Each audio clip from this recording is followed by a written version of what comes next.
What's up, Schwartz Force? Welcome back to the channel. I got another special guest here today. So today I'm going to introduce you to Eric with Rico's Watches. He's got his own Instagram channel, and we'll get into a little bit more about his channel and his work. But I just wanted to say thank you, Eric, for taking some time to join the Schwartz Force and being here on my channel today. How are you doing? Good, man. Thanks so much for having me. I'm a big fan, and I'm happy to be on the show. Yeah, I appreciate that. Well, I know we kind of, through the Watch Fam, that's how I got your name, and you kind of popped up and collaborating with some other buddies of mine. So I know Miguel and P. Ross with SoCal Watch Reviews, and then Buddha Guns, and a couple others that I'm sure I'm forgetting. But if you don't mind, for my followers and guys and gals that follow me here on YouTube, tell us a little bit more about yourself. Give us kind of a brief introduction, if you will. Yeah, man.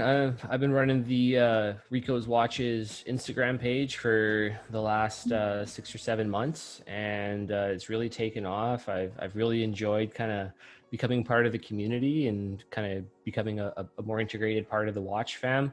I never thought it would gain the amount of popularity that it got so far. So I'm really blessed and really happy with the amount of reaction and positive interactions I've gotten to have, getting to know people, chatting with the everyday collectors and everyday guys, as well as the bigger companies too, that I've had the opportunities to partner up with, like Strapsco, or even yesterday I was having a chat with the guys over at Zenith about their new release. So that was kind of cool. Yeah, that's awesome. Yeah. And I just kind of changed the channel over this week to the Rico's Watches podcast as well too. So yeah, dude, it looks so good. I'm excited to hear, to see it too, because I know that going from Instagram to YouTube, and doing podcasting stuff is kind of it's a different beast, but I know you're going to do well. And thanks, man. yeah, and I'll send, of course, so everyone watching Schwartz Force, make sure you go subscribe, follow Eric, on Rico's Watches, both Instagram, and then of course when you launch your YouTube channel, and I'll plug everything down in the description here as well, so that way it'll be on the channel.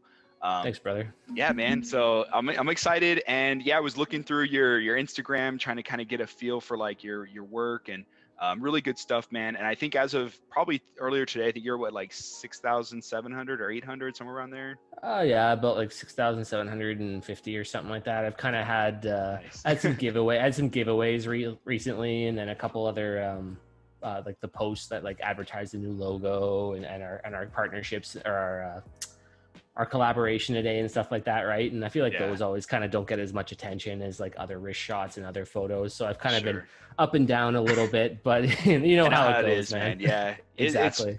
It's funny because like even on my channel, and I'm sure you've seen some of my videos and stuff, but it's like I'll do strap stuff, watch reviews, random things that aren't related, and so I know my followers are probably like, "Where's Dave going with this?" Now this week. So, but it's all fun. It's just a hobby, and yeah, we're definitely here to talk about some watches and collecting watches. So kind of tell me a little bit more your story, like first what got you into watches, or specifically kind of collecting watches. I mean, I always had a fascination like with my dad's watches growing up. Like he didn't really have anything that was over the top or fancy, nothing that was like a high-end Swiss or anything like that, but he always had, I remember he had this beautiful blue, and I think it was steel and gold two-tone, was the blue dialed Bulova Marine Star, and I think it had like an annual calendar on it type setup. Like it looked like a chronograph from far away, but it had all, it had like the cheap Japanese kind of movement in it that right.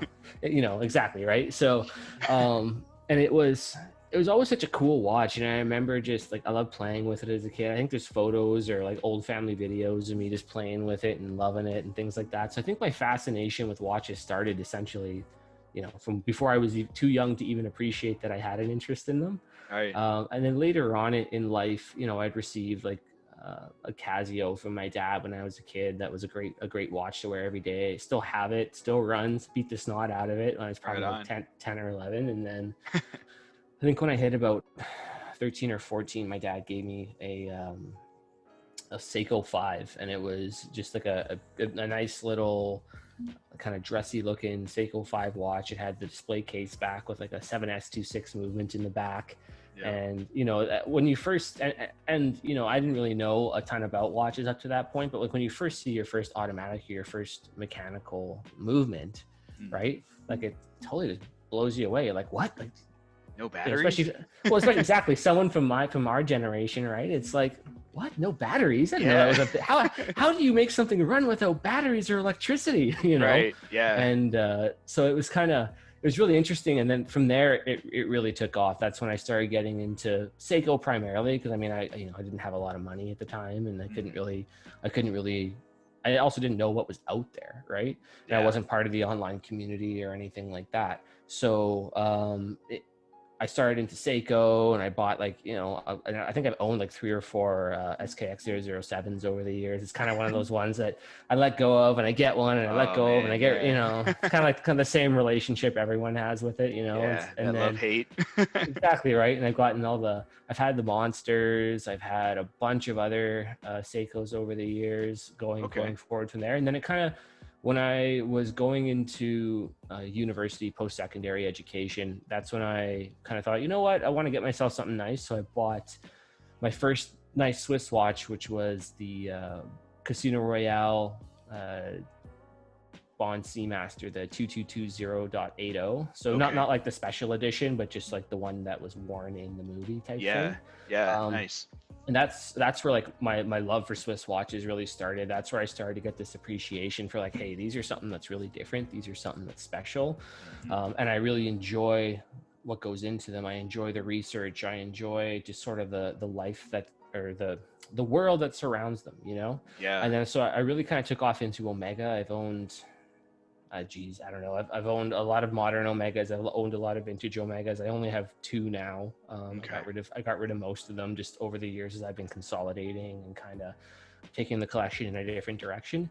But I always was a big Omega guy. And then recently, I kind of like last year, it was late 2019, and then all through the first half of 2020, before the world kind of, Closed up shop. kind of got flipped on its head, right? Yeah. I kind of started to diversify and move out a little bit and consolidate the collection, so that I got into Tudor. And initially I was kind of trying to figure out what I wanted to get, and now I ended up with the Pelagos, which I love. It's my everyday watch. I wear it as often as I can. I wear it to do everything in, and it's nice. A terrific piece. I got rid of a bunch of my pieces and got a Speedmaster. So I have the old 1861 Speedy now, the now retired Speedy. Right. Yeah. And I have an original 1952, so like the same generation as the original 1948 Seamaster. I've seen that one too. Yeah. Nice, in great shape. Yeah, I'm really pleased with that piece. And then I picked up a Brew Retromatic at the end of the year as a Christmas gift to myself, and I love that watch. It's such a funky, cool little watch, and it's in a totally different kind of price bracket from the rest of my collection. But sure, I've had other micro brands over the year. Like I've enjoyed a lot of Helson, some Halios, brands like that, and they're really great tool watches, awesome pieces. But there's just something special about that Retromatic, and it's something like it's one of those watches where you really have to have it in your hands to appreciate that, how close now to the big shots in the game the micro brands are starting to get quality wise, right? And the some look of too. With the look and the unique features they're starting to incorporate. I mean, you have micro brands like Ming already that have totally, like, they're already catapulted in my opinion, right? Like I look at them as being like they're like an independent, but one of the big guys, right? Like their quality is unreal. Their movements are unreal. The work they put in them, even the ones that are off the shelf movements, the amount of like decoration and work they put into the bridges and the way that they change them to make them uniquely theirs. They're an awesome brand too. So yeah, that's kind of the collection right now. I just have 4 pieces. Okay. I was just going to ask, what's in, and also what do you have on the wrist too? So today I'm wearing the Pelagos. Okay. I have it on a Diabolic straps. It's a fellow out in Germany. Makes awesome tool watch straps out of paratrooper canvas and parachute canvas. Nice. So it's a Diabolic strap integrated into the end links there, and nice. Just rocking the Pelagos. Love it. Great strap. Great watch. It's my everyday watch. It works great for me. What about you, brother? Yeah.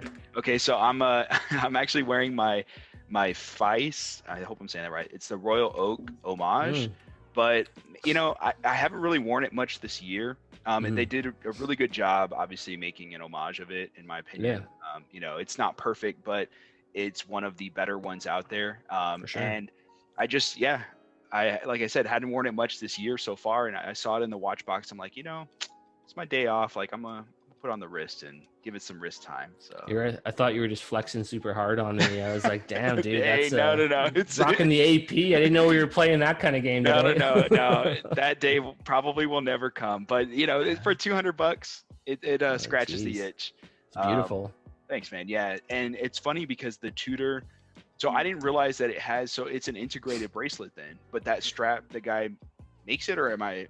So I'll show you. So I'll see as close up as I can get it to the webcam here. Yeah, but so it does have removable end links. It does have like the removable 22 millimeter end links. I see. Okay. But the way the bracelet is set up, it has the floating link that connects to the end links. So you don't have that overhang like you have on the old Speedy bracelets, the Rolex bracelets, right? It's kind of drapes down over the wrist better. Yeah. So, but what you can do is then with straps and certain strap companies, what they can do is then make you kind of the notched end to their straps that fits into that little end link. So you can enjoy kind of that end link look. It kind of has like that, like the Nautilus, like the 5711. Kind of, or like, like the, I think some of the Daytonas that come on like the Oyster Flex bracelets and stuff like that, they kind of have that look where they have like the complete end link and then it has yeah, exactly. Right. So the guy's name is Joe. He's over in Germany. He does an amazing job. He makes incredible straps. I'm looking at maybe getting another one from him to kind of show on my page and show on my channel. Everything's custom from beginning to end. Like you tell him exactly what you want, he makes it happen. He'll even, you can get the calipers out and send him specific measurements like I did. Dang, all right. Yeah, might have he's to legit. have him commission some work for me maybe. He's legit. So. Yeah, it's funny because I've on some of my videos and things I've done, like I have no problem putting an expensive strap on a cheap watch. Like it actually, to me, like if it's a good product, like it shouldn't just be, in my opinion, limited to, just luxury watches or 5-figure watches or whatever. Like if you're willing to spend the money on it, to each their own. That's kind of how I look at it. But yeah, it's always cool to see different options out there. And I hadn't known that about the Pelagos. So that's why I'm actually, we'll get into a little bit more, but I know like there's a Tudor, thinking about getting a Tudor this year is kind of one of my plans for 2021, but so we will come full circle to that here shortly. Okay, interesting. Okay, so 4 watches. What was the most like your collection had gotten to, would you say? I wouldn't I never did a formal count, but I know that I got to a certain point near the end of 2019 moving into 2020 where I was like, I got too much crap. I got too many watches. Yeah, I got too many watches, too many straps, too many like watch parts. Because another thing I like to do too, I like to tinker around with like old pocket watches and things like that, just to kind of make something myself. Like I basically just out of parts I kind of assembled from the internet, made like this Hamilton Railroad pocket watch and kind of got that working and everything. So I like to tinker around with stuff, but with that you have all the tools and pieces, parts and unused stuff, and it just got to a point where I probably had like 25-30 watches in various states of repair, wearability, maybe sitting around without a strap on it, whatever, right? So I started to just consolidate, and I wanted to get my collection to a point where I was able to appreciate it every day, right? Where I could, I didn't have sort of like this overwhelming like choice overload. That's of what I was gonna, what it is. Exactly right. Of what am I going to wear for the day? How do I feel about this? Is this the right thing? It's like, I had to tell myself at a certain point, it's like, man, you can't have them all, right? You can't collect them all. You can't have every watch in the world, right? You got to just pick a few that you like and that suit your needs and suit your lifestyle and that you enjoy, right? I mean, if you want to be the guy that has like a Speedmaster, Submariner, an SKX, all the heavy hitters. You want to just check all the boxes and have that collection. Good for you, right? I think it'd be really boring if we all had the same 4 or 5 watches, right? This collection, this hobby wouldn't be very exciting then, right? Yeah. But so to find what works for you. Like I love my Pelagos. I've loved wearing it. I've loved beating the heck out of it. I've loved putting my own scrapes and scuffs and scars on it, and that's gonna be a watch I keep forever, right? Same with my Speedmaster. I love my Speedy.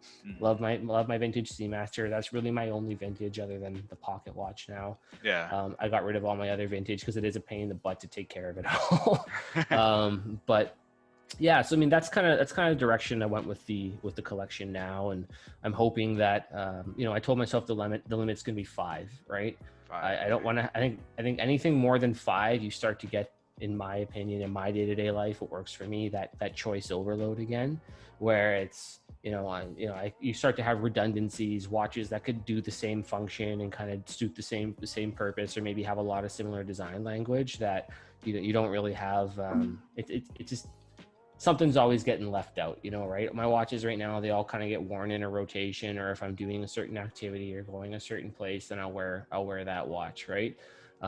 So if that's kind of where I'm going with it. I'm really hoping for in 2021, maybe, fingers crossed, probably not, but maybe near the end, I can pick up a new piece. Nice.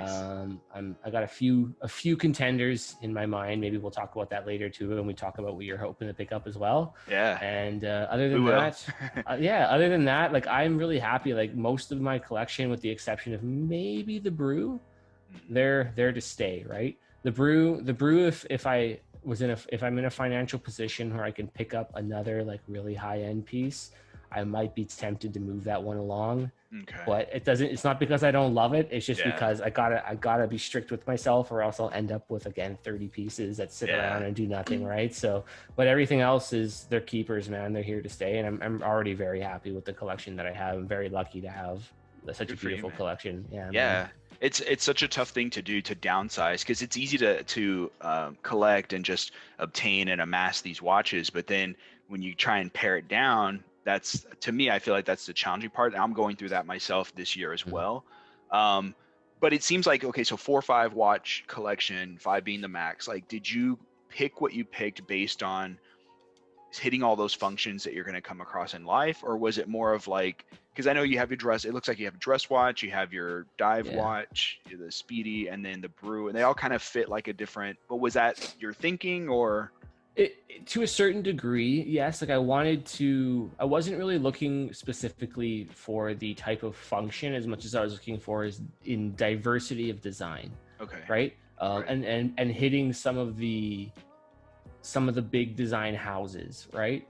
Hmm. And in the Gotcha. sense that, like Omega makes beautiful watches, right? Whether it's, I've owned Planet Oceans, I've owned the Bond Seamasters, I've owned like vintage DeVilles, I've owned vintage, like their vintage generations of Seamasters before they were dive watches. Like, I've had so many of their watches, and I love them all.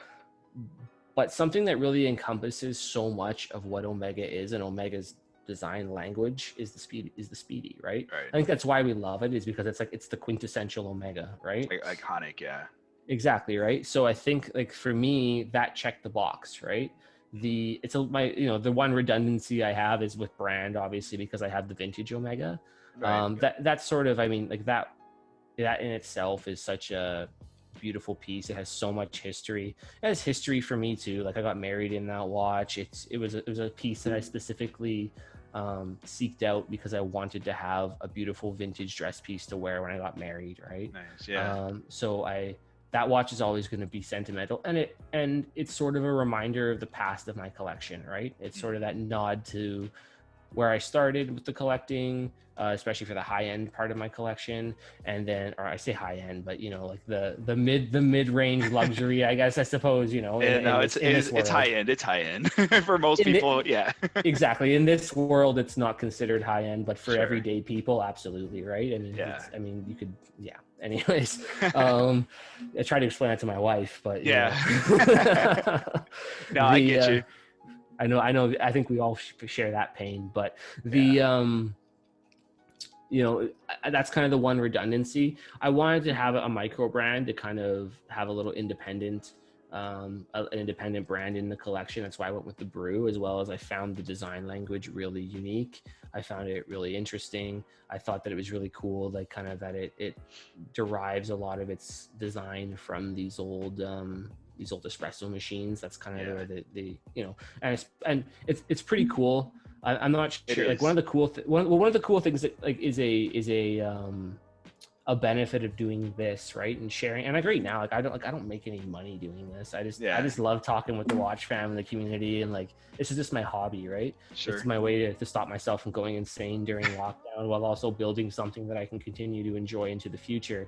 But one of the benefits of kind of having like that public page and having the following that you have, and kind of becoming like I don't know if I'm an influencer or just like a public figure within the community. I know there's a ton of them, so I'm not trying to toot my own horn or anything by any means. I know I'm pretty low on the ladder, I think, but it's cool that these brands will actually talk with you, right? Yeah, it's cool absolutely. that you can reach out to John over at Brew, and he'll engage with you and spend, his time talking to you about his watches. Like I asked him for, when he sent my order out, I asked him to send me a copy. He made like a small run of like Brew Watch magazine that essentially it's like a small book that he made that talks about the design process, the design language, sort of the DNA of the watch, right?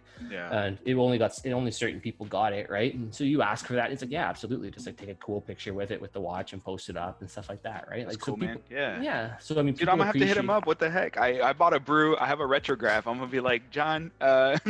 He might. I don't know if he made one for the retrograph, but yeah, ask him though. Either. I mean, he might have something like that. He might have some other cool swag. He's a super decent dude. He's really approachable, really nice guy.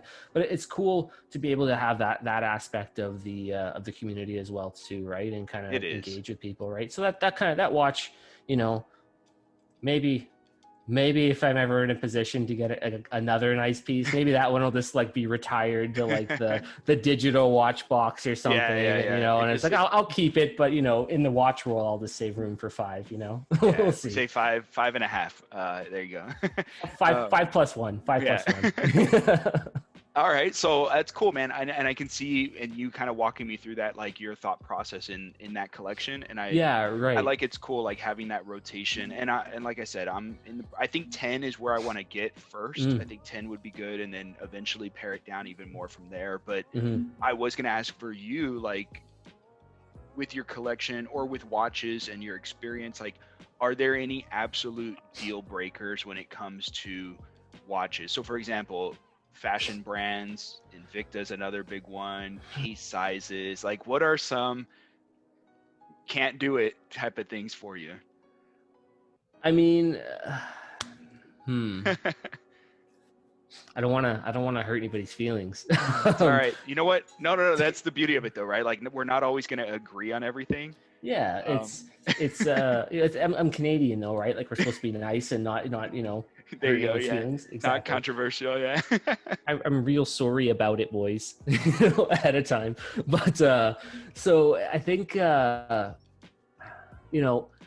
there's a lot of things that don't really appeal to me, big and small, from all sorts of aspects of the watch community, right? Like, and I don't like the Cyclopses on Rolexes, right? Okay. I think it looks weird. I prefer a flat or a nice domed crystal, but I don't really like the date magnifier on Rolex watches. I will never own one that has a date magnifier on it. I would love like a no date sub or something like that. Yeah. Right, because I think it's nice, and even with the Pelagos that has the date on it, I think it looks way better without that crystal. I mean, I know there's guys who they'll get the watch and then they'll remove it, or they'll get another crystal, but then it's like I don't want to do that either, especially with something where people are so finicky about originality on those watches. Yeah, it's only worth half now because you took the glass off, or I know, exactly, right? So it's I don't want to mess around with that kind of stuff, but I think that things like Invicta, I owned a couple Invictas way back in the day, like some of the sub homage ones that they had, just to kind of try them out and see how I liked them. I didn't keep them for long. They're not really my cup of tea. I think Invicta is one of those ones where most of what they have, in my opinion, and this is my opinion only, is it's overpriced junk that they cut the price to make it look like it's so high end and all that, but it's not. That's a common thing, yeah, for sure. The overinflated MSRP. Exactly, and then they cut it 90% to make it seem like you're getting a deal. What a deal! Exactly, right. And so I'm not really into them anymore. I'm not really into them as a brand. It's really hard to say because there's lots of brands like the ultra high end, super complicated watches too. Like, I'm not really into that either, right? Like Okay. I like tool watches. I like watches that are designed with a purpose and it does that purpose well, Right. right? Okay. And I don't mind dressier pieces. I'm pretty open-minded when it comes to dressier pieces because at the end of the day, like they're all unique, but they're also kind of all the same, right? Yeah. They're all They very follow a simple. very strict Yeah, path. Yeah. exactly. Size-wise, design-wise, you know. So I mean, that's a tough question. Like Yeah. I guess like it kind of goes back to my philosophy from earlier, which is like get what works for you, Hmm. you know, and get what's functional for you. I just want watches that are functional in my everyday life. I don't have to worry about, but at the same time, I find aesthetically pleasing. I find interesting the history with them and maybe like the way the movement works, the type of movement it has, and I might find interesting as well too. Okay. So I mean, it's tough because like again, some of the things I just said could totally fit into someone's collection, right? And like, or like if I was doing a job where Hmm. maybe I wanted a mechanical watch or I wanted, you know, something that was a little bit nicer than like a G-Shock or something like that, maybe I would wear an Invicta, right? Because it's like at the Yeah. end of the day, like, you know, I'm going to beat the snot out of it. And most of them have Seiko movements or something like that in them. So, you know, they got a tough movement. Yeah. Beat the snot out of it. If it looks like crap or I destroy it or whatever over the course of a few years, toss it out, buy another one, right? Like, you know, Yeah. like I could see they all have their value Depends. depending on how it incorporates into your life, right? Right. Exactly. What about For you? sure. Yeah. You know, so I've definitely talked about this a lot. I mean, obviously, and this you didn't say, but I know, and it's just like it gets brought up all the time. Is replica watches are obviously a deal Yeah. breaker. Absolutely. For me, size wise, because I have a 7. What size wrist do you have? I have a 7-inch wrist. 7 as well. 7. Yeah. Okay. Same. So Yeah. for me, like I think 36, maybe 35, depending on the lugs, is like the smallest I feel Mm. comfortable going. I actually Mm-hmm. got a JD is one of the guys with the Traveling Watch Project. I had him on the 12-hour live stream that Average Joe watch reviews, and I did. And we had talked in that 12-hour period about how like I really haven't gotten into vintage watches and watch collecting. Mm-hmm. And he was super nice and sent me like this vintage watch, and he's like, "Yeah, here you go." And I'm like, wow, "All right, thanks." Super kind. Wow. Really, yeah, it really blew me away. Wasn't expecting it. I thought the intention was just to review on the channel and send Oh. back, and he's like, no, keep it. I'm like, wow. But Mm. it's a smaller vintage style size, and so Yeah. I think I need to get used to seeing a smaller watch on my wrist. Um, I can go up to 45, maybe 46, Yeah. depending.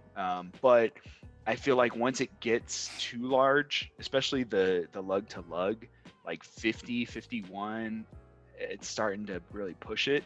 Yeah. So I don't know. Those are like the sizes I have to kind of stay in.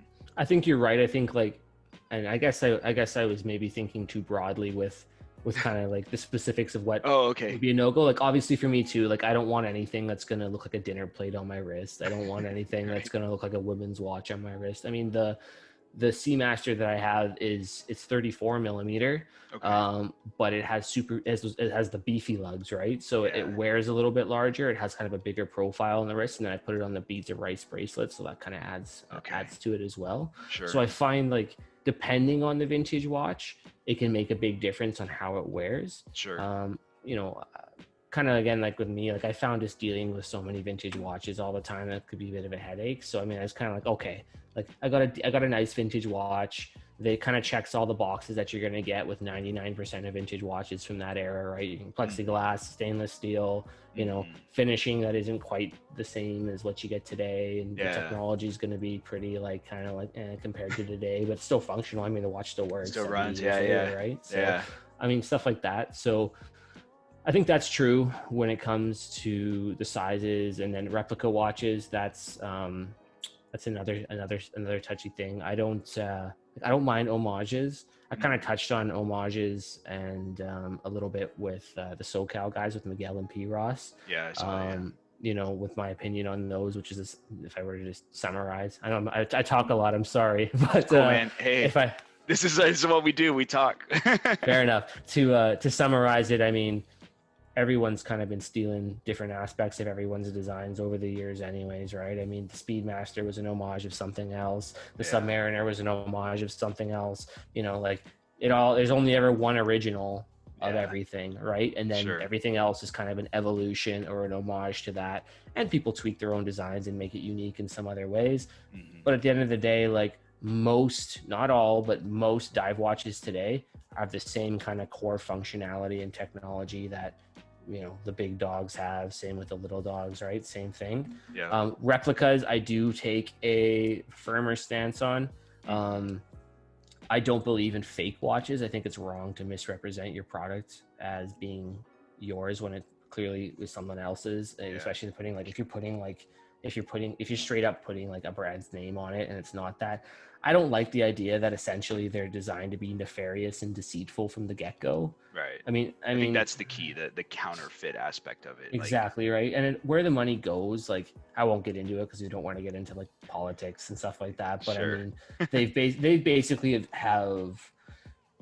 they've traced the money back and where a lot of it goes, and it goes to some pretty bad organizations that do bad things in the world, right? I mean, so you don't need.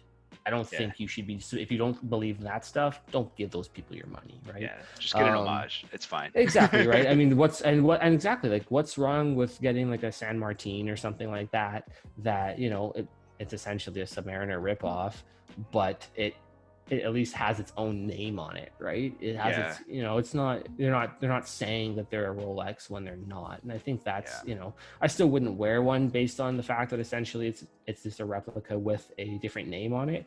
Or at least they're not trying to deceive people into thinking, oh yeah, I know I can get a sub for $1,500 and then all of a sudden you know, exactly, right? So it's I think the cool thing too is that like you can still enjoy an homage watch. Like you can get actual enjoyment out of it, you know, knowing it's not a Rolex, it's not a, you know, Omega, whatever that it's paying homage to, but like you can still enjoy that watch and wear it and like know, hey, this is just $200 San Martin or whatever.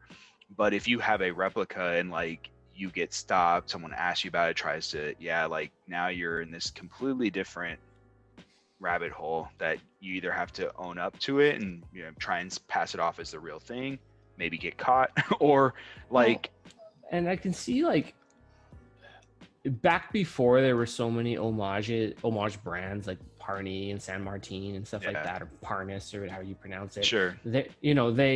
I could see where it's like, if your intention was, I'm gonna get it just so I can test it out to see if I like it before I drop like several $1,000s. Like, I can see that argument. I still think you shouldn't, because obviously, again, like the whole thing where the money goes in the organizations, but I can see where there's no other option and I'm going to drop like a significant amount of my money on this. And maybe you don't have an AD near you. Like for me, where I live, there's one AD in town and they don't carry everything. And the other ADs that carry the other brands that might interest me, for example, like Panerai, there's no Panerai AD where I live. The next closest one is 4 hours away in a different city. Right. So, I mean, I could see the appeal of picking up like a Parney or something like that, where they have all their Panerai styled watches that are just ripoffs of those cases that have their own names on it, to see like, hey, like, can I wear a 47 millimeter watch or a 44 millimeter watch with 53 millimeter lug length? And can I pull that off before I drop $4,000 to $8,000 on one? I think that's fair. Right. Sure. You know, but, and I see the appeal for those brands, but when it comes to replicas, they're not for me, and I think that that's something I do take a harder line on. I think they put a bad taste in my mouth. I think most people we're all on pretty much the same page, and maybe some are less have as less a firm stance on it, but they kind of all agree like it's just not a good idea. But yeah, I think that like you said, you know, you've talked about it in other podcast there with SoCal as well, and I've had lots of discussion about the whole homage thing. It's hot right now. It seems like it's getting hotter, and the people I know, average Joe, he's like, I want to see less homages in 2021. But I'm like, yeah, okay, I understand. And that kind of will let us transition into the next thing, was like plans for 2021. Obviously we can't control what these companies do, but like, what are your plans as far as your collection? Because I know you said by the end of the year you'd like to pick something up, but is that pretty much the only thing? Like, do you plan on selling any of your current ones or just adding? So right now I'm not looking to sell. Like, I have a pretty tight collection as it is, and I'm very happy with it. Okay. I did, even up until the last couple months, I was still selling a couple pieces that I had kicking around and kind of cleaning out the collection. Yeah. So I'm pretty good for selling. I am looking at a few different pieces as a fifth right now. I'm on the fence about like a 5-digit sub. They're getting, the prices are getting like a birth year sub. I'm looking at typically. The prices are getting a little silly. Like, I saw the other day, like I was born in 93, so I'm 27. So I was looking at a 93 sub, and I saw someone the other day was asking like 15 grand for one. No way.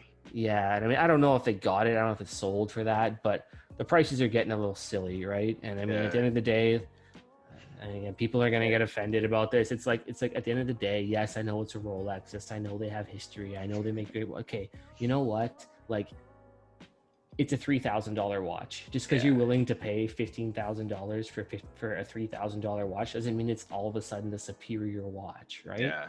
So I was gonna say, when you said 15 grand, I was like, man, that San Martin's looking pretty hot. Right, exactly, right. I mean, I get, like, for the people that are hard in the Rolex, the people who like they want it because it's like it's going to complete a part of their collection, or they're really into the brand. Cool. Like, I get it. Yeah. That's for you. Again, that falls under my philosophy of do what works for you, right? Right. But I'm not going to spend 15 grand on a Rolex, man. I'd rather spend, like, I mean, you could buy the brand new one. Like, well, you could buy the brand new one for 12, right? Yeah. I could buy the brand new one for 12 and then go on vacation with the other 3, right? Yeah, so exactly. I mean, I'm not feeling it. So that one's probably going to be a no. I am, I just, because of kind of like a cool personal story with my wife, I am interested in like a Blancpain 50 Fathoms. Dude, Bathyscaphe. Yeah, you're talking my language. Blancpain's that's my grail. Well, the 50 Fathoms. But yeah, the Bathyscaphe is sick. The Bathyscaphe. Blue or black or green, or what do you? I like the black with the gray. I think they call it like the gray It's not a meteorite dial. Yeah. They call it like a gray. Like a carbon, whatever.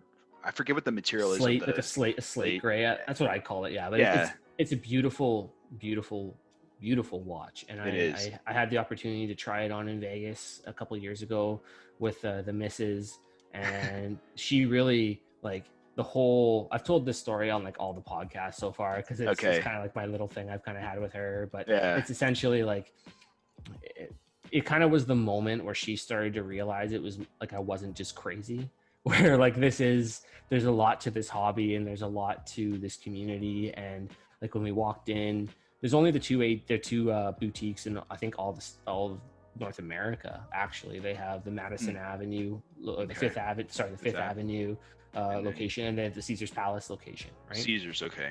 Yeah. So I couldn't remember if it was Caesar's or Bellagio, but yeah, I got you. Okay. Bellagio has the Omega boutique. Omega. Yeah, so I went to both on this trip, but I went into the of course you did. I went as many as I could. I went to the Blancpain boutique with the wife, and we walk in, we're the only people there. I met with a super nice lady, and they have a security guard in like a suit looking like John Wick standing at the door type thing. Right. And we're the only people in there. She says she was super kind. She was really decent to us. I'm wearing like flip-flops, shorts, and probably this shirt. And, and we're just kind of looking around, and she's like, look at whatever you want. Let me know what you want. You want to try anything on, you let me know, right? Treated us super decently, treated us really like with a lot of respect. Not a lot of other brands might treat you that well when you walk into their boutique or into their store, depending on where you are, right? Yeah. And, so I went and picked out the Bathyscaphe. I'd always thought it was a really cool watch. I always really enjoyed the design language. I was curious about the size at 43 millimeters. I was like, it's kind of big. It's, but, and I was like, you know what? I'll try it out, see how I like it. Yeah. And immediately, like, she sits you down. She's like, yeah, no problem. The security guard, like, locks the door behind you and like stands in front of it, and you're like, oh geez, we're kind of weirded out about that. But Naz, you can't leave. Like I get it. Why? I mean, sure. I imagine in a place like a mall, people probably snatch and run. Exactly. Yeah, right? Dude. Yeah, of course. This ain't their first rodeo, you know. Exactly. Right. I mean, so they definitely gave us a unique experience, and I tried to watch on, like, man, the finishing on those cases are amazing. The attention to detail. And always, as an Omega guy, you know, they had a ton of the technology they brought forward from Omega as well too, like the liquid metal bezel that they had on it. Yeah, exactly. Like beautiful. And I think they're the ones who, I think Blancpain is like one of the bigger suppliers to the watch industry for silicone hairsprings. I've heard that. Yeah, so they obviously have all that silicone technology in, 5-day power reserve, beautiful display case back. Like, it was a really, really nice watch. To this date, probably the nicest watch I've handled in person. Was it on a sailcloth strap? The sailcloth, yeah. Nice. I think that like only some of their like calendar versions and things like that come on the bracelet, and then you can order it aftermarket if you want, and you can put it on. But I don't know if they sell it with the bracelet as straight up for just the plain Jane bathyscaphe.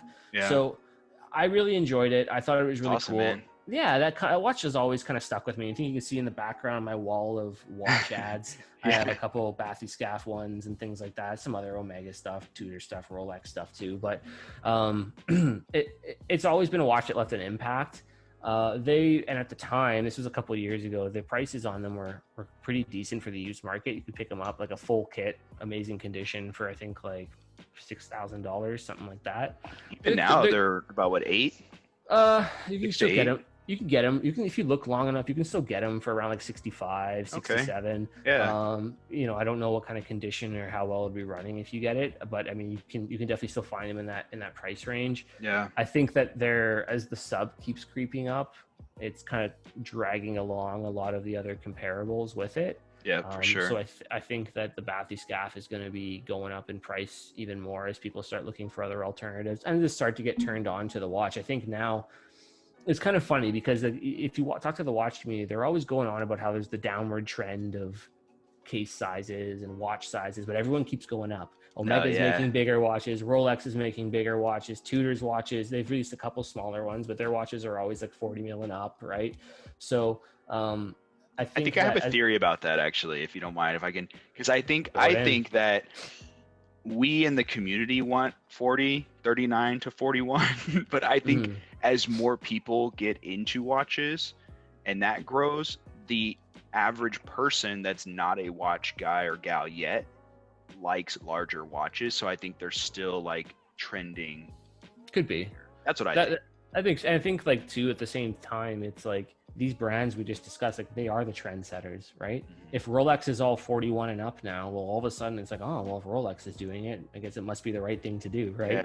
Yeah. So I think that's going to be interesting too, is now people are going to become more accepting of the bigger dive watches again and bigger style watches. I mean, even like now they have like the Datejust 41s and the Oyster Perpetual 41s. Like even the dress watches are getting big now, right? Yeah. So I think that like back to your original question with the bathyscaphe and what I'm looking at. So the bathyscaphe, and then the big thing that I'm really getting into, and likely the direction I'm going to go, and will probably be the cheapest option, Panerai. Which reference? Man, I'm looking at like 4 right now. I don't even know it because there's like you got time.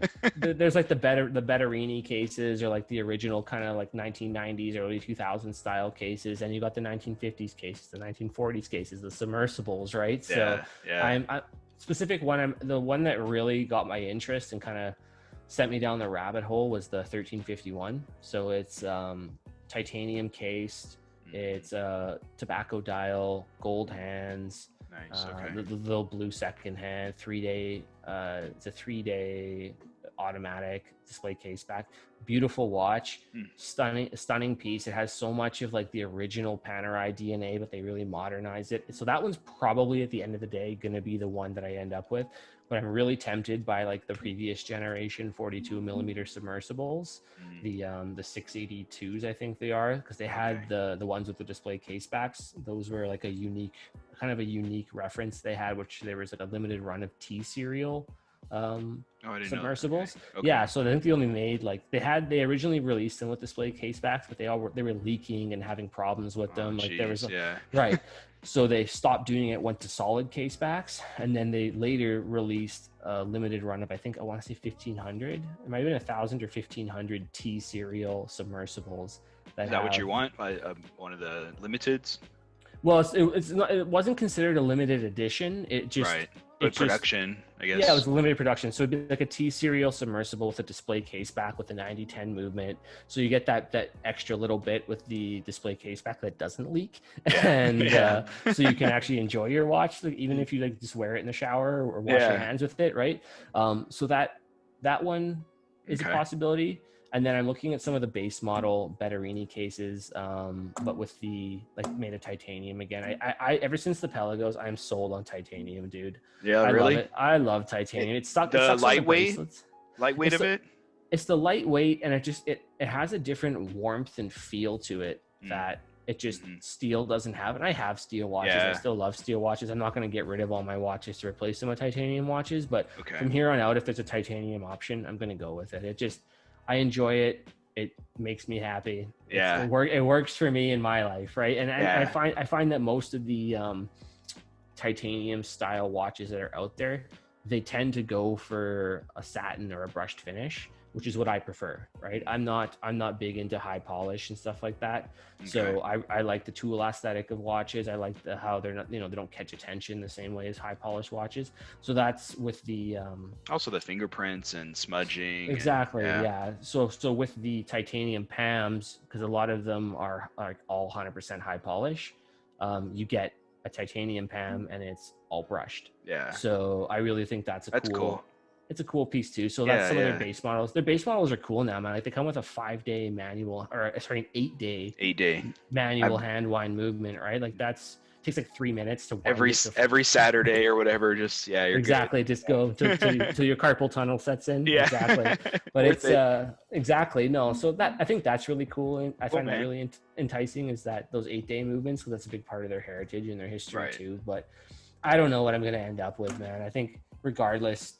You got 11 months, like even if it's just your goal, right? Like it could be before then, And my goal within the hobby right now is just to keep growing to actually drop the podcast, get it started, start the YouTube channel, which is all happening. It's all going to happen beginning of February, I'm hoping. And really get things off the ground with that, and just kind of keep growing my page, growing my engagement in the community, meet new people, meet new guests. I have a list of guests for this podcast that I think is gonna kill it, man. I think people are gonna be really excited with some of the people that'll be on there, and kind of go from there. If I could stop talking long enough to let the guests it's cool, man. Chatting. Just make sure. I know we talked, but give me on that list at some point. No rush, but dude. somewhere in there, squeeze me in. And then, dude, great picks too for. And real quick, I just got to say about titanium, because I just recently reviewed a watch that had a titanium case, and I agree. Like the lightweight of it, and this one was actually a black DLC coating, but it's just it's a different. I get what you mean. It's a different kind of feel to it. But it's cool. I think everyone should at least try, if not buy, a titanium watch at some point. It's not for everyone, right? And for some people, a big part of luxury watches is the weight, right? Yeah, that's true. They want to feel that wrist presence. I feel like it's impressive if you can present a high-end piece and make it lighter, right? It's almost like how there was the big thing with the ultra thin watches for a while. It's like now if you can create like ultra light high-end pieces, I think that's super cool. And I think there's the Pelagos, for example, like it's light. It's considerably lighter than like if it was made of stainless steel, but it's still not. It doesn't feel like it's not featherweight. No, it's still a chunky watch with some substance to it. But I think it would be almost like wearing like one of like the 45.5 millimeter Planet Oceans back in the day, or like the 8500. I had the 8500 Planet Ocean in 42 millimeter. I think it was like a hockey puck on your wrist. It was so heavy and like it was thick, and it's like. No, the Pelagos is the way to go for me on that aspect of it anyway. So nice, dude. Cool. What about Well, you? I don't have nearly as many picks. I only have two really. Well, I guess technically three, so maybe. But I have two that I've narrowed it down to. I don't own any luxury watches yet. I Mhm. just got into the collection or into the collecting of watches about a year and a half back, and started with homages. And so a lot of my collection has homages. Mhm. But I've gotten some of, like, the Brew is a good example. I have a couple other micro brands. Seiko, I finally, people kept telling me get a Seiko, get it. I'm like, all right. And so yeah, um, I don't really like and I shouldn't say I don't like digital watches. I've owned a couple and I don't tend to wear them. Mhm. So anyways, I was like, this is the year 21.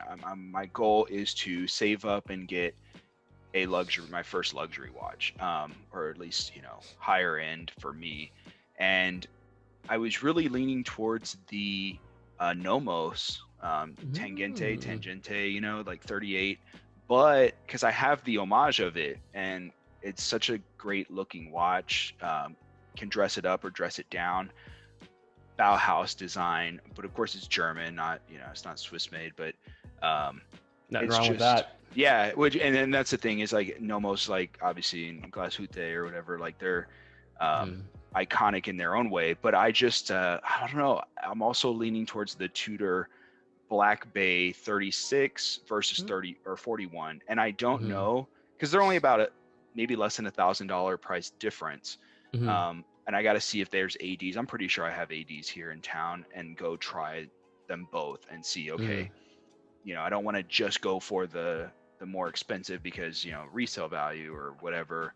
Not that Mhm. it's going to retain as much. It's probably going to depreciate a little, I would think. Mhm. But I want to get it on my wrist, my 7-inch wrist. I feel like I could probably pull the 41 off, no problem, and save $1,000.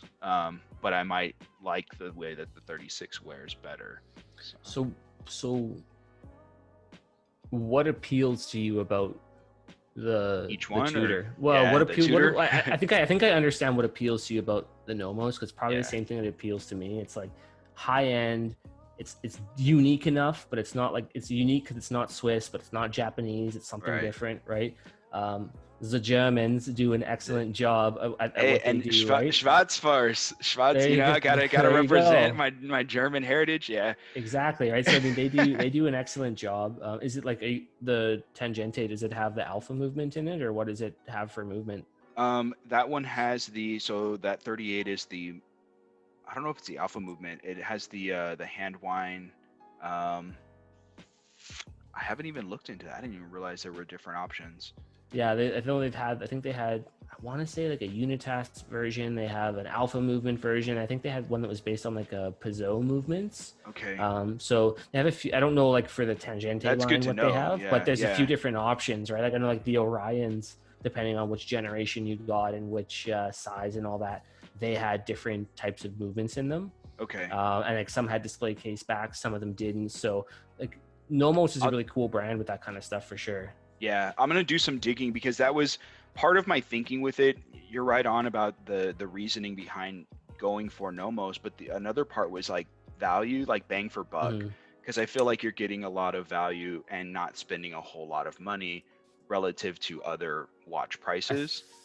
think that's the appeal of the German brands, though, right? I think Zinn Right, is another one. right. Zinn. I say Zinn. I Zen, think, yeah, yeah, I think they. totally. I love Zinn. Like the U50 is a total. Like that's a complete knockout of the park, man. That was a Yeah, beautiful watch, perfect size. You bring in all the classic DNA, the U1 down into a smaller, compact size. It's a beautiful. Like if I wasn't so strict on my collection on what I want to have in it, I'd yeah. be all about a U50, man. I love the SDR with the black bezel, but the classic one too with like the Hmm. U, like that's a beautiful one too.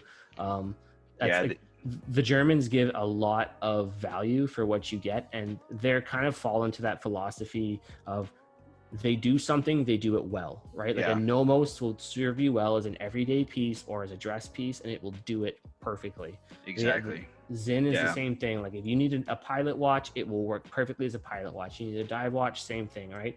yeah, I think that those, like, I have a lot of respect for the heritage and the build quality for the German watches. I think they do an awesome job. But yeah, you're not, but like you kind of said, you're buying them for the value of the piece and what it presents to you material wise. yeah. but you're not getting it for resale value, man. It's not. I mean, No. even on the ultra high end side of the German watches, they get killed on resale value, Yeah. right? So, And that's part of it too, is like, and someone in the comments had mentioned about about the Tangente, is that like, mhm, are you going to always love it?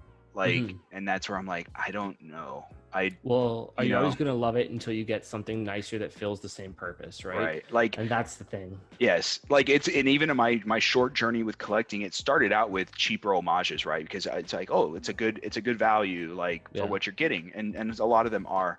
But then you reach a point where you're like, man, I could never spend $500 for that watch. And then you do, Mhm, and then you do it 3 or 4 or 5 times, and then you're mhm, like, oh, I would never spend $2,000 for that watch. And like, I'm getting now to that point where it's not so much about I would never spend X amount. It's like, do I love it? Do I see the value in it? And is it just going to take me a little bit longer to save up and get it? You know? I think that like the cool things about certain brands too, example, like I use Zinn because we're talking German watches, is they have their own unique design language. Like no one else makes a watch that looks like the U1, right? Mhm. Other than them, they make like the U50 and other variations of it. But I wonder That's true. with Nomos, like, they do have some unique designs, but the watch we're discussing specifically, are you able to find like a 15 different watches that essentially look the same? Right. Well, and that's it. Like, it's clean. That's what's in. Look at Mm-hmm. fashion watches, for example, Mm-hmm. right? Um, and it's great on its own, but Mm-hmm. yes, over the long term, I feel like it could end up, if I get to a point where I own 10 other luxury watches, that Mm-hmm. Nomos is probably going to get pushed to the side because I'm going to Exactly. reach for others. Whereas I Mm-hmm. feel like with the Tudor, and my thinking with the Tudor Black Bay, specifically the 36 and the 41, is I really like the Explorer, but I'm not going to Mm-hmm. spend 8 grand for one. And at least not right now. And it's like, Mm-hmm. it's similar, but it's different. I like the Mm-hmm. snowflake hands. I know some people are put off by the snowflake hands. I actually really Mm-hmm. like it. Um, and I bought so Chase at All Things Random, his channel, he sent in a Tessel Explorer, probably one of the better homages out there. And I loved it. The size, the way it felt, the way it looked. But I'm not going to buy the Rolex Explorers. Yeah, I mean, have you considered like, so? Because it sounds to me, based on what you're describing, you're looking more at the dressier, everyday. It can be dressed up, dressed down, but kind of at its core, more of a dressier size piece. Is that correct, or are you interested in more of a tool type piece? That's the thing, because I have dress watches that I love. Like, I have Mm-hmm. my Frederic Constant. I bought it as a 5-year wedding anniversary to mark the moment with my wife. And like, I don't dress up that often. Mm-hmm. And sure as hell, this last year, no one's going anywhere doing stuff. So like, Right. I will wear it to formal events, but Yeah. I'm leaning towards 41, I think, just because I want that daily, Mm-hmm. more tooled, more rugged, but it isn't a dive watch. It doesn't have the dive bezel. Yeah, of course. So based on what you're saying, I like, have you considered then, based on size, based on your love and appreciation for the Explorer, and on our discussion about unique aesthetics that aren't replicated or copied elsewhere, have you considered a North Flag from Tudor? I haven't. I've seen it. I even looked at Mm-hmm. like the Ranger for a little, like, kind of, I was like, but I don't know. I think what I like is the no date, the symmetry. It's the yellow, isn't it? That's a does it. Yeah, it's the yellow. That's the reason Yeah, I didn't get one either. I thought it was a yeah. super cool watch. I If was they had trying to some be other, nice. No, I'm just it's kidding. okay, man. If they had some other color variations of the North Flag, I'd be all over that. Like, if you could pick up, like, I understand like the purpose of the yellow was its high visibility. Like, Yeah, I get that it's a functionality thing, so I totally understand why they did it. yeah. But I mean, realistically, I don't know about you. I'm not climbing any mountains anytime soon. I'm not going up Everest anytime soon. Nah, So man, look at this. I ain't climbing no mountains. Like, exactly. I'm in Texas. We're gonna stay on the ground. Well, I don't know. I just, and like I said, that was just a goal I set for Yeah, myself this last month, for sure. and I'm gonna be making a list for sure. And I would even say, like, to the people still watching, we're almost getting an hour in. Like, drop me a comment of like under 3,000. I kind of feel like that's a good budget to Mhm. set. Like what would others recommend, but I'm definitely looking for a daily that, yeah, I guess I could dress it up, but it's not really as important to me with the first one because again, like I said, I don't really get dressed up for a whole lot right now anyway. So What about a Railmaster? Omega, how much are those going for? Well, there's ones that have like ETA based movements, like the older ones, and then there's ones that are like the newer ones that have the 8500s and things like that, or sorry, the like coaxial, master coaxial based movements. I think Okay. so I think if you get like if you pick up a ETA based one, you could probably get one I think under 3 maybe. Okay. They're bigger for sure, but they have that 12369 kind of dial that you get from the Explorer. They're kind of like, I think they were sort of came out around the same time as like the comparable to the Explorer in the Omega lineup. I'll have to look. Yeah, because I don't know, like, oh man, I'm not sure. I know Omegas you can get a lot of value, because I even thought about maybe doing like, you know, a Speedmaster, obviously not the professional at that cost, but getting a Speedy, but I like the idea of something a little less, I don't want to say common, but like just a little different, that not everyone is like. That's kind of my idea, like the Blanc Pond, the 50 fathoms to me, and I know they're 10 11 grand, but and the good thing is, similar to what you're saying, I need to go out to Vegas and take my wife to the AD, because it's like, she even said, she's like, well, how much are they? And I'm like, like used, they're probably about 10 grand right now, 11. She's like, yeah, I could see that happening sometime soon. And I'm like, oh wow, like, got the missus on board. Hey, all right. Mission accomplished, boys. We can all go home. She wasn't like, hell no. So sweet. That was a good sign. But it's like everyone goes Rolex, and like I want to go Blanc Pond. That's just me, you know. Like, do what works for you, buddy. Absolutely, it is. It's beautiful, and honestly, like in my opinion, technologically wise, finishing wise, a superior piece. It just doesn't have that recognition. It doesn't have that punch that you get with the Rolex, right? Which some people like, right? Yeah. Some people like being under the radar. I like being under the radar, generally speaking. So absolutely. Yeah. So it'll be interesting to see this year, and you know, even just catching up. I know, like you and I'm sure we'll do other chats with 100% other people as well. Like, you know, I'd love to do like a live stream and bring on others and have you come back on the channel and go to your podcast, dude, because it'll be cool to see, like, well, where are you? Like, have you bought anything yet? And maybe for me, like, have you sold off most of your stuff yet? So maybe I'll consolidate into an AP or something. Who knows? There you go. Yeah. I don't know, but it'll be fun to see what happens. And, you know, it's the beauty of it, right? That everyone has different taste. Other people can bring brands and watches, like you said, like recommendations that I probably haven't even considered. So it's all helpful in the watch fam. Absolutely. I love that about the community, right? Every time you think you know everything and you've seen everything, someone comes out with something new or has some awesome insight or advice. I mean, I'm sure there's people who don't agree with everything I said today, and I'm always happy to hear challenging concepts and ideas and try and, you know, be open to different opinions and maybe learn something from the watch fam as well too. So I'll be checking out your comments as well, and wherever I can post this link or share it with people too, I'll definitely try and be open to some kind of feedback and feedback of ideas on my selections and ideas as well too, what I want to get, right? So I'm open to recommendations too. Cool, man. Well, I know it's I wish you a lot of success with your podcast, you know, and of course your Instagram, and keep it growing. And you're going to have a lot of support, of course, from me and the Schwartz Force again. So I'm going to have them check out your stuff. So go ahead and real quick, just plug, where can my team and my followers find you? Yeah. So right now I'm just going to be on Instagram until next month, just under the Rico's Watches podcast. That's going to be at Rico's Watches podcast. So you can find me there. Cool. And otherwise, I'm going to be dropping on all the major podcast channels in February for Spotify, Apple Music, doing it all through the Anchor FM app. So everything that they go through Google Podcasts as well too. You'll be able to hear me and listen to me talk with guys like yourself.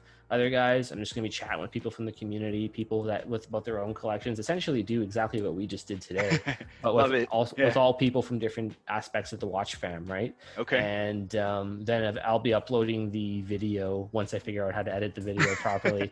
I'll be uploading video of all the conversations as well too, so people can watch and listen on YouTube. And at the same time, same name, it'll be Rico's Watches Podcast for that YouTube channel as well. Awesome. Cool, man. Well, I'll make sure I'll include the links down below for everyone. Again, big thank you, Eric, Rico's Watches. Go check them out. And to everyone that has joined us for this chat, thank you for the support and being part of the Schwartz Force. And I'll look forward to seeing y'all at the next one. And y'all take care. Eric, again, thanks again. And you have a great day, man. Thanks so much for having me. Thank you. All right. Thanks.